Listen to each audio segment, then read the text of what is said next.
Hello, Chris. Hello. This is Peugeot. I'm afraid, Chris, we have some bad news. It seems that you might be stripped of your victory in the Rally of Scotland. I won the Rally of Scotland. I don't remember hearing about that. Yes, you won it, but you might now have this victory taken away. I have the papers here. The headlines say Chris Meek may be stripped of title. Who's Chris Meek? That's you. You are Chris Meek. No, I'm sorry. I've never heard of me. Gareth Jones on speed! Hello and welcome to Gareth Jones on Speed with a very overhung Richard Porter. Overhung. Is that a proper word? No, I think we mean hungover. Oh, yes. Yeah, you might want to be a little bit careful. Yeah, I did it all kinds of ways. If you get that slightly wrong, no. Yeah, and a slightly bruised and battered and weary Zog and me, for reasons which I'll explain at the end of this programme, but not at the moment. Because first, we've got to talk about some of the cataclysmic and major events which have happened in motor racing, principally Formula One, in the last week. Can I start with Jenson Button going to McLaren? Yes. Good thing or bad thing? That's the question. I think it's a bad thing. What do you two think? Yeah, I think it's a bad thing. I find it a little bit hard to understand why he's done it, because I don't believe he's going to be quicker than Lewis. He's going to be going up against, an awfully tough driver who's settled into that team and a team that's used to working around Lewis. He's got an awfully tough time. And the way he sort of left Brawn/Mercedes, there's something really sort of clumsy about it. It's almost left a slightly sort of funny taste in the mouth, which sort of reminds you of his slightly clumsy team moves in the the past few years, which I thought he'd put behind him, but there was something sort of really clunky about it. So, do you not think it's sort of slightly easier if you're looking at it from that point of view and saying that maybe he's turned his back on the team that gave him his world championship, but because they're set to not be that team anymore, as much as Mercedes have bought Brawn, which we're going to talk about in a minute, aren't we? But I sort of feel, well, it was a good time to go. But the real problem is, that I think Hamilton will make him look less of a world champion. Well, he's a world champion, that's a fact, but you know what I mean? It'll make less of a sort of top flight driver, because I think, as we saw last season, I always remember that bit when the Brawn was playing up a bit and wasn't as good as it had been at the beginning of the season, and you heard that pit radio bit with Button going, "Guys, what's going on? Why is this car so bad?" And you just thought, oh, God's sake, what kind of team spirit is that? And it's just that's something that Hamilton would never do, because he is, I think, much more of a team player and much better under pressure. Hamilton has been programmed by the McLaren machine, and therefore functions beautifully as an integrated part of that machine. I think Jenson is far too much of a free spirit. He's a bit of he's been described as the Playboy world champion, and I think that's still reasonably fair. Well, no, I don't think it is fair. I mean, he's just a bit more rock and roll, Hunt, really. Exactly. Yes. Yeah. He's the nearest thing we're going to get to James Hunt in Formula One at the moment, don't you think? Kimi Raikkonen? Good Kimi point. Raikkonen, in fact, Kimi calls himself James Hunt when he checks into hotels. That's right. He entered that whole race because they told him he couldn't, so he did anyway. Yeah, called himself as James Hunt. Yeah. No, continue. So I think Jenson has made a poor move for him. I think it may work for McLaren. I think that the tension between the two drivers, the competitive nature between the two, will cause Lewis to up his game even further and take the assault to not only Ferrari but Red Bull next year. And I think it'll be good for McLaren, but not so good for Jenson, which is a shame. The flip side of this, having said that, I don't think it's a good thing for him to do it. I'm really excited that the two of them are going to be together at McLaren fighting it out. I think it's a great prospect to have two British drivers driving for McLaren.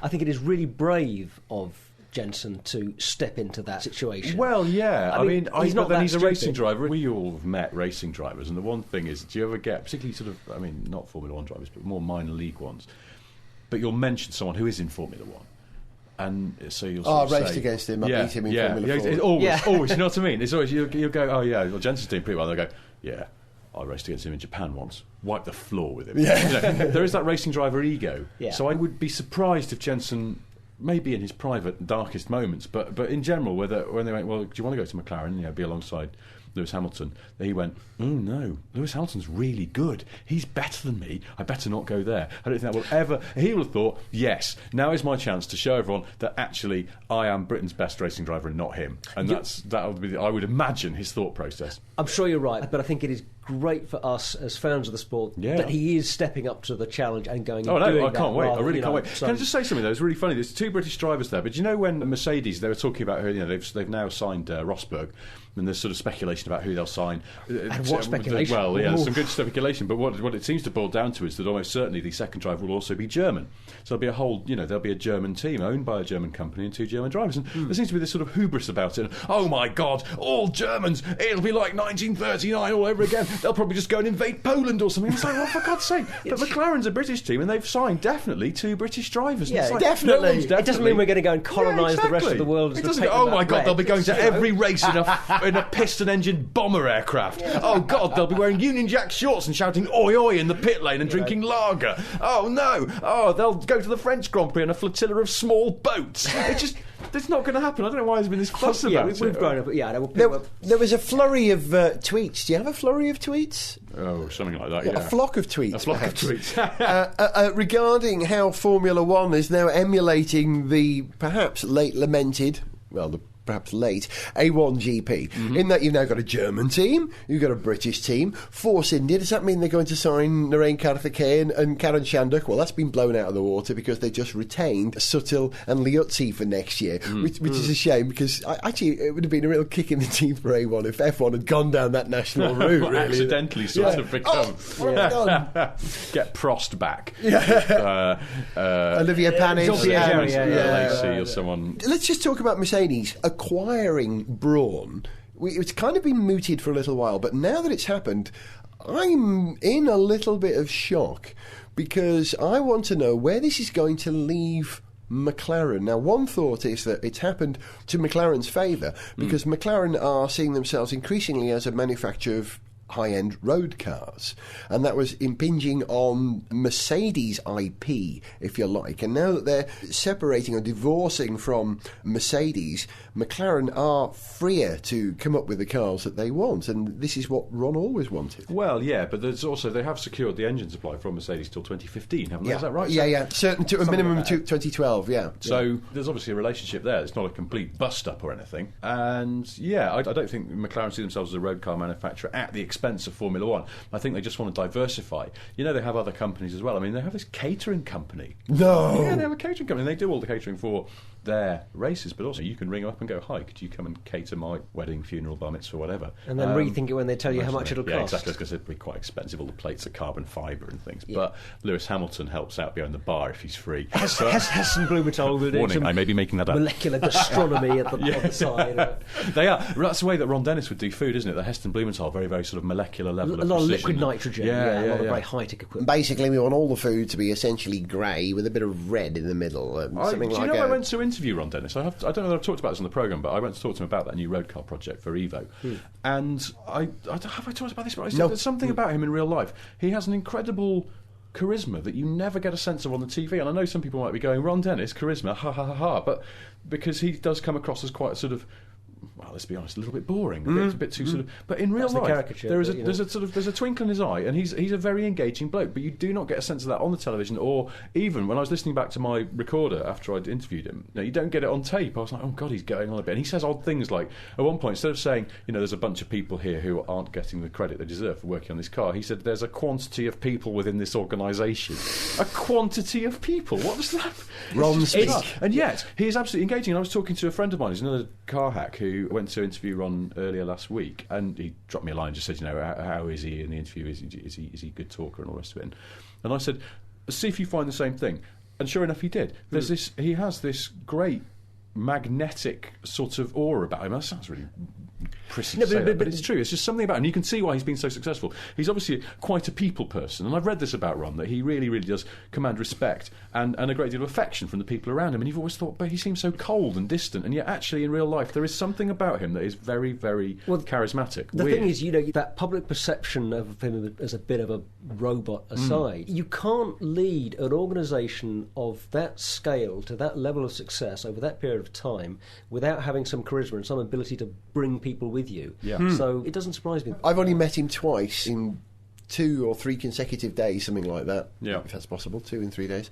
Back in 90 when Mercedes and more important, West came on board as a sponsor of the McLaren Mercedes team, and there was a massive launch at Alexandra Palace, and the Spice Girls turned up to have their photo taken, and Davina McCall did the whole ridiculous shouty thing on stage that she does. What a team! That was Murray Walker. That's not what Murray Walker is. She was. There you go, that's the answer. Davina McCall should be the new replacement for Ledyard on BBC's coverage. We'd love her doing it. Well, exactly. I was going to say, because instead of the lights go out and they're off, she'd be like, "Oh my God!" She used to do F1 stuff, didn't she, when she worked on MTV? She does like motorsport, yes. Well, she does, famously really liked a particular driver. Thank you. We can't talk about that. No, we can't. No. I was going to have a pitch for Mariella Frostrup as a commentator, just for the voice. Mariella Frostrup. With Lumley as the pit lane reporter. Oh, imagine her honeyed tones. And if Claire Grogan could give it a bit of colour on the side, I think we'd all be made up. You've said Claire Grogan, now I've had an accident. No, I'm sorry, Ron Dennis. In the dealings I had with him, I spent a couple of days at the McLaren before they moved to the new technical centre, the old McLaren base in Woking. And he was really friendly in an authoritative way. You know, he told us what we could and what we couldn't do, and I didn't feel that we were being restricted in the way that you're often restricted when you're filming for the Disney Corporation, for instance, at the Disney location, or even NASA when I filmed at places there. I felt that he was a cool guy and surprisingly dull. Yes, he is, isn't he? I think that about most people. He's a tall bloke. No, he's short body, long legs. Actually, he's probably I'm about 6'3". I don't think he's probably he's over 6 foot. Yeah, I'd say 6'2". Probably. Yeah. No, he is. He's a tall guy, and that's the thing. Also, that makes him quite an imposing presence. But he does. He has this charisma about him, which you don't get on TV at all. It's bizarre. I think even though Whitmarsh is in control of McLaren now, I just get the feeling Ron's just going to fade back into view a little bit more. It's his thing, and he is very much at pains to say, you know, I've stepped back from the F1 because I want to concentrate on this road car thing. He also wants to make sure that the quantity of people who are doing the road car get their credit. But you know, it's his thing. It's his factory. You go there, and that's the thing. He's very welcoming, and it is. But it's his gaff. You know, the last thing he said to us as he was leaving. He looked, the photographer had left a load of kit on these leather chairs in the back of this room because we were taking photos of the car itself. And as Ron was leaving, he was like, "Oh yeah, no," firm handshake. Off he went. And he went, "Look after my furniture." And as he left, and it's like, you know, what kind of boss, CEO, is worrying about things on such a micro level like that, and who wants everything to be pristine? Interesting guy. I don't want this to sound like a eulogy to Ron Dennis, but he is the man who changed Formula One. He's the man who got rid of the greasy rag from the Formula One garage and put down the tiles on the floor. He's made Formula One that clinical exercise that it's become today. And like it or loathe it, he's changed F1 forever.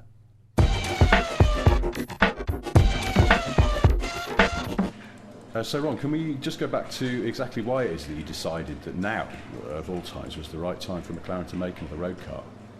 Well, approximately 3 years ago, myself and a quantity of people here at McLaren discussed how we could expand the business, and that discussion led us to conclude... Excuse me a moment. Hello? Yes, how can I help you? Sure, 1 BLT on rye, 1 tuna and sweet corn baguette, and 1 roast beef and horseradish on wholemeal. Would you like any beverages with that? OK, it'll be about 20 minutes. Excuse me, I just got to pop out for a minute. Sniff Petrol. Perhaps one of the more significant functions of this merry-go-round of drivers that's happened over the last couple of weeks is that Kimi Räikkönen has not yet, and doesn't look like he's going to find a berth in Formula One for the 2010 season. And it's likely, it's not confirmed at the moment we're recording this show, that he's going to end up driving for Citroën in the WRC. I published a tweet this week which said, F1's loss is WRC's gain. I think rallying may have just got this old fan back after a good few years. I would watch the WRC now that Kimi's in a way that I haven't watched it for a good few years. Yeah. He's not going to win races, but it's just going to be great seeing how he does, if he does happen. I'd watch it just for them interviewing him in the It's not a paddock in rallying, is it? They have what do they call it? A service area. Service area. That's it. Yeah, It's always yeah. a car park, isn't it? And they just set up a load of tents.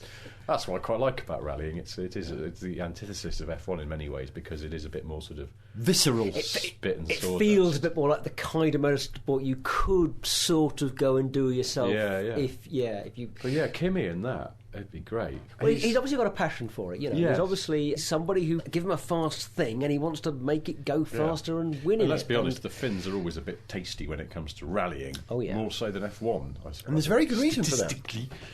Very good reason for that. These are All the ice. Yeah.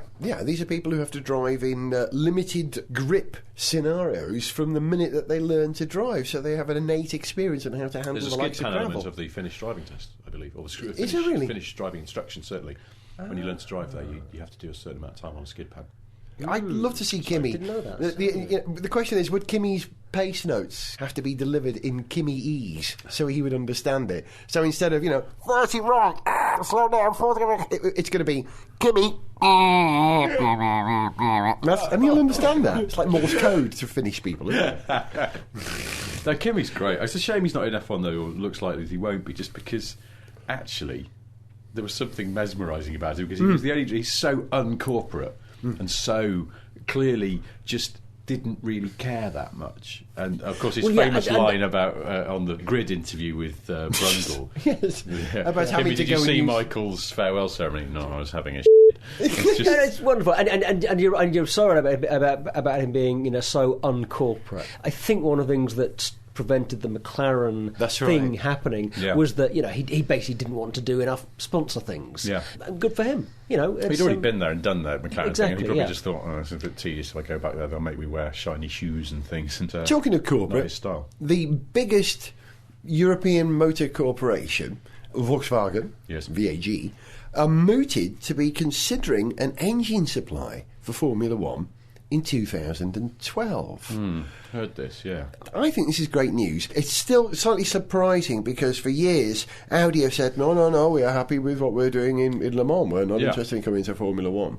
But Absolutely. no one has said, oh yeah, but our big brothers Volkswagen can come in. Well, I don't understand this for a number of reasons. First of all, why VW? What would VW get out of it? They have no particular history in motorsport at that level. Now, that doesn't It's mean not they a can't sporting go brand, there, but there's what- just it's not a particularly sporting make. They have other sporting brands within their portfolio, not least now Porsche. Mm-hmm. But Why if you- not Porsche? Yeah, but if you're going to go and do motorsport under the VW brand rather than the Porsche brand, as you say, wouldn't it make more sense to be doing touring cars or to be doing rallying, where you can actually have a much more direct connection between the technology that people are seeing going fast in the event and stuff they can actually go out and buy? If they're supplying V8 engines to F1, where's the benefit for VW road cars? Where's the technology? And I don't think people can see that. Motor manufacturers always naively believe there's a marketing benefit from doing F1.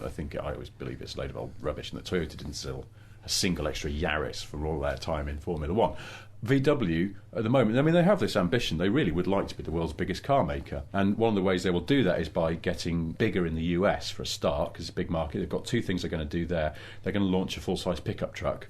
It's going to be called the code name for it is the Robust, which is an odd name. They're also going to the next Jetta in the US will be a US specific model, which will be based on Golf Mark IV bits because that'll make it cheaper to build. Always done well in America. And the Jetta. and they'll build it over. It's a there. ladies' car. Yeah, and that's the thing. But they wanted to. I think they're doing essentially what the Japanese have done to great effect for a number of years, which is that you tailor your cars for specific countries or markets, and the US would like a Jetta that's bigger than we would want over here, so they're now going to give that to them. Simpler, so therefore cheaper, and that's coming out quite soon. But they've got this very sort of clever strategy for trying to get bigger in the US. They also need to get bigger in developing markets. They've got certain bits of South America, I think, fairly sewn up, but they need to expand into the Far East and places like that. Is Formula One going to help them do that? Yes, Well, as long as they're allowed to run air-cooled flat fours in Formula One.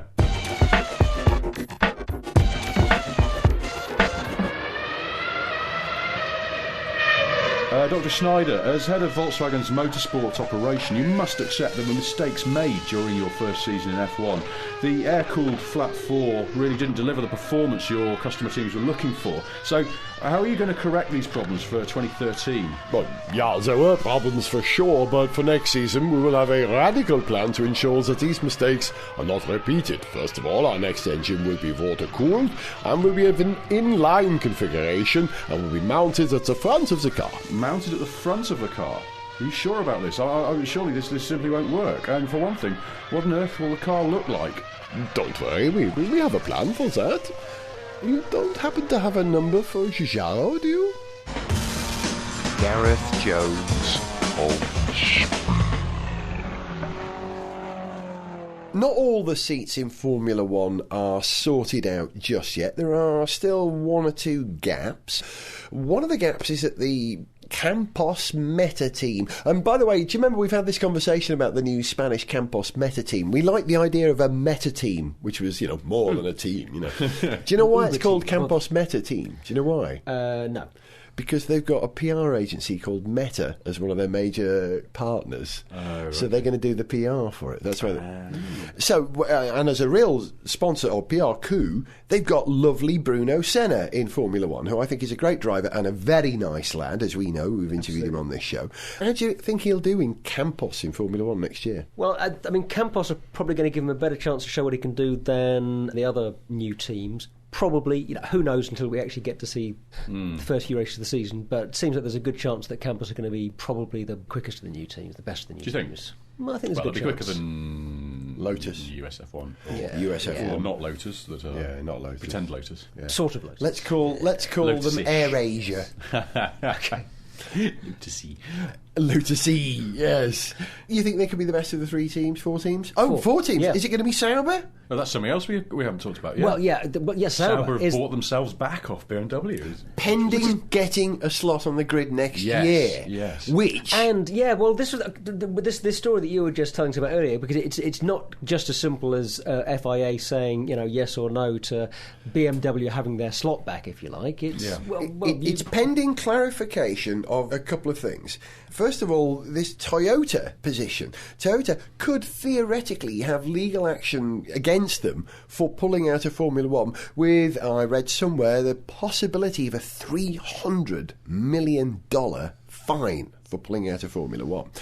Who would ever think that Bernie would write enormous penalty clauses into contracts? That couldn't be right, could it? Sure. No. It's all to do with the Concord Agreement, which they had signed, apparently. Oh, yeah, well, yeah. Sure. So, as a way out of this, it is rumoured that a Serbian Formula One team called Stefan GP... Stefan... Sounds a bit scary already. Yeah. That they will acquire Toyota's slot, and in order to deliver a car in time for the season, they will use Toyota's projected design for the next season.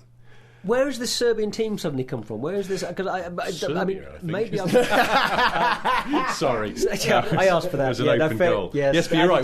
Where in a broader sense, where have they come from? Yeah, yes. maybe I missed it in all the sort of in that round of teams applying for places in next year's championship and the FIA. Well, they were one of the teams teasing, who were isn't turned it? down, I believe, along with ProDrive, which I think is a ridiculous thing. And there was some other team who applied.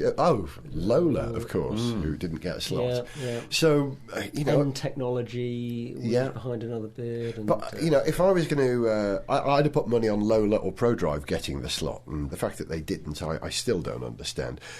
But it's all a bit cloak and dagger. It's all a bit corporate espionage at this point. And it adds to the backstory, the soap, which I love of Formula One. But it's a big corporate entity now. So Sauber could be back. But last of all, before we wrap this show, because I know we've talked a lot here, do you think Michael Schumacher will come back and race for Mercedes? in a word, no.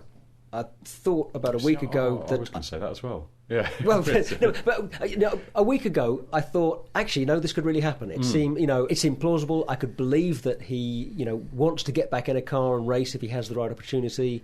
But on the one hand, this neck injury may well still be a bit of a big issue. Yeah. But they would have announced something by now if it was going to happen. Yeah. What's also set it's not happening. The rumour mill going was that I gather he's not contracted to the race team anymore. He's only got a contract the road with the car road thing. car He's backed out of the Ferrari race team consultancy deal or whatever that was. So that, I suppose, fueled some rumours. But I mean, he's 41. He has a lot of World Championships already. He can sit in his massive house in Switzerland and just go, do you know what, I was arguably the greatest racing driver of the late 20th, early 21st century. Why put myself through all that aggro and my poor neck through all that aggro when it might not work out that well? Who knows? But he did win the Race of Champions this year with Vettel for Germany. He did win today, on the day we're recording this show, in Brazil with Massa at Massa's charity karting event. I hate it when you have a charity karting event and Michael Schumacher turns up and wins everything. I think everybody probably such a does. show off. It's outrageous. So there's still that hunger there. I wouldn't rule it out. And it would involve working with Ross Brawn again. That was another bit of the puzzle that just made me think, maybe he just fancies, another season working with Ross. Don't know. Probably not. Nah. If Schumi comes back and truly goes to NASCAR, I'm going to change my name to Florence Nightingale. Watch this space. You've been listening. Wrap things up, Florence. You've been listening to Gareth Jones on Speed with Richard Porter. Goodbye. With Zog. Goodbye. This is almost our last show for this year. Not quite. We're not going to do a Christmas show this year because, frankly, Richard and I are both taking the whole of Christmas off, leaving poor Zog to make these shows on his own, which I don't think you're prepared to do. I can't fill two pairs of shoes, I think. Just before we go, I'm going to put up a show for you which hopefully will give you enough satisfaction to keep you going for those 3 weeks, because in this show we will have interviews with Duncan Tappy, top British racing driver, winner of Formula Renault 2007. Sam Bird, a man who's just about to make his name in GP2. Johnny Molam, the first man to put a hybrid car on a podium. Johnny Herbert, you might have heard of him. And Chloe and Amelia Herbert, his daughters, along with Anthony Davidson and Riccardo Patrese. I've got interviews with all those guys waiting to go because Zog and I took part in the Johnny Herbert Karting Challenge earlier today and we recorded a whole show from that. That's what's going to last you over Christmas and New Year. You're going to love it. And I hope you'll love this too. We're going to play out a piece of music, something I've written in the style of my favourite Icelandic singer, Björg. This is my friend Anna-Marie Borg, who I've renamed Anna-Marie Björg. A song about a car which I think would suit the dreadful weather we've been enjoying at the moment. It's so wet out there, you need a car which can go in water. So this is a song called Amphibious. See you guys.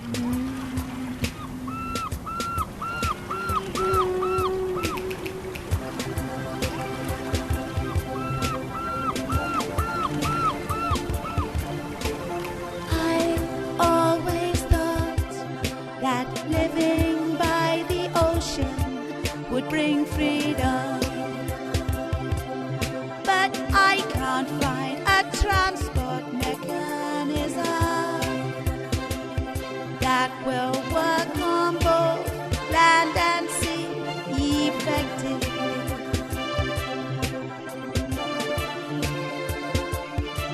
To be amphibious will be tremendous. Something to assist us. The sea would not resist us. Amphibious, amphibious, amphibious, amphibious.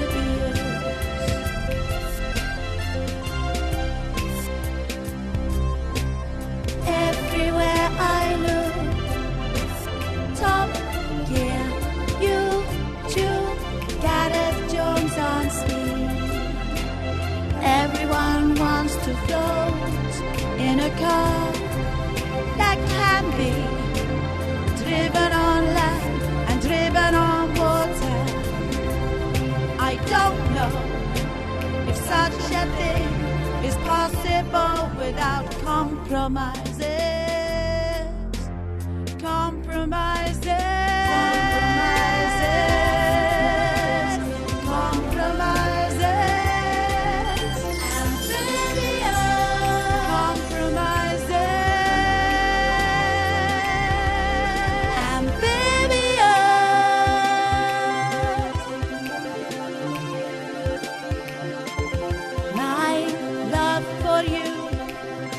Amphibious. The desire to develop it is insidious. I know it sounds ridiculous. As a vehicle you drive me wild. You're amphibious.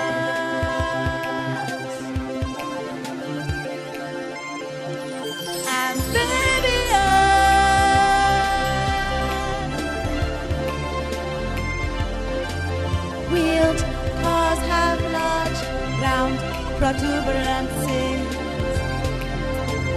jutting into the water, so amphibians produce hydrodynamic drag. They can't help it, they're amphibians.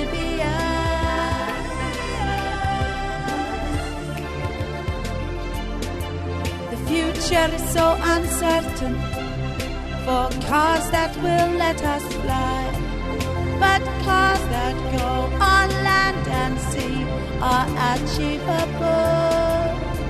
And the Gibbs a quarter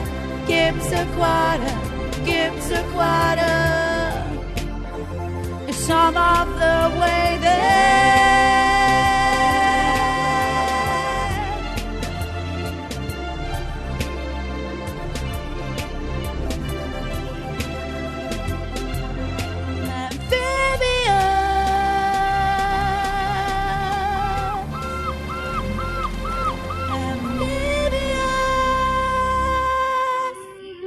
Okay, guys, first of all, I'd like to thank everyone who has helped to make the inaugural St Cuthbert's Primary School charity karting event such a success. And a hearty congratulations to all the pupils who competed out on the track, all in the name of a very, very good cause. And most of all, well done to our top 3 drivers of the day. In third, Mark Kennedy from Year 5. Well done, Mark. In second place, Noah Jennings from Year 4. Great job there, Noah. And in first place, a very big well done to Michael Schumacher from Germany. In your face, losers! To send us an email, see pictures, get song lyrics, join our Facebook fan site or follow us on Twitter, go to garethjones.tv. Gareth Jones on Speed is made in London by Whiz Bang.